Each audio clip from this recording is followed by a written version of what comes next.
Jerusalem Corona Diary, Day 4. When I was dismissive of theodicy yesterday, I did not mean to be dismissive of the task or the search for answers. I meant to be dismissive of theodicies that come to explain everything and for all people. People who claim to know or understand God's will. And not only will they do that, but they'll say that my understanding of God's will is authoritative and it has to be yours as well. What happens in those kinds of interpretations is individuals are being denied of their agency. And the way we express that agency is through the act of reading, the act of interpretation, and finally the act of teaching. In the second paragraph of the Shema that some Jews say twice a day, we have a kind of mini history of the people of Israel. It starts out with them fulfilling the commandments and being rewarded, or not fulfilling the commandments and being punished. But as soon as there's a break, and that break is when the Israelites turn to other gods, at that point, the dispensation that had maintained earlier, what had been in the past, will no longer be in the future. In the past, in Egypt, in the desert, God's will is immediately transparent.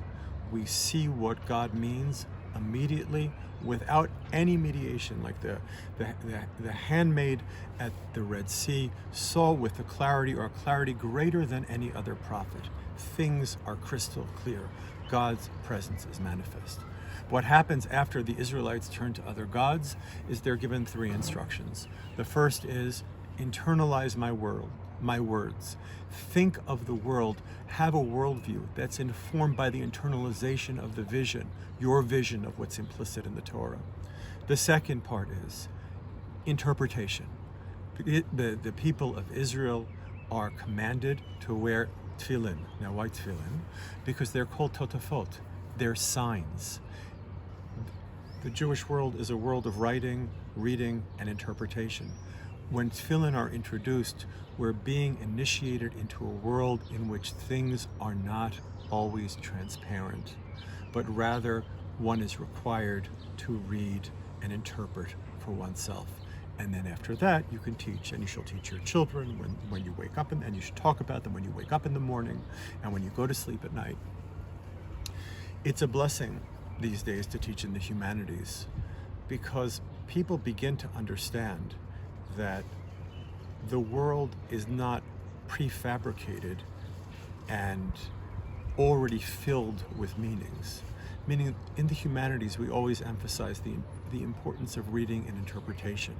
When you live in a world that's dominated by scientific objectivity, there's this sense, a false one, that the world already always is, and we don't need to interpret it. And humanists will remind everyone, including scientists, that there always is that process of interpretation.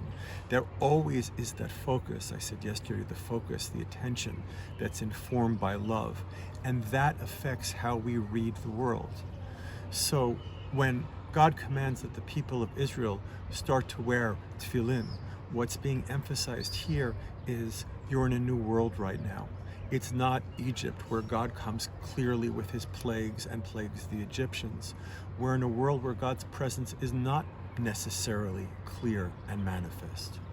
In Paradise Lost, after Adam and Eve fall, Adam says, or I think one of the angels instructing Adam says, God is as here, which simultaneously neither affirms nor denies the presence of God.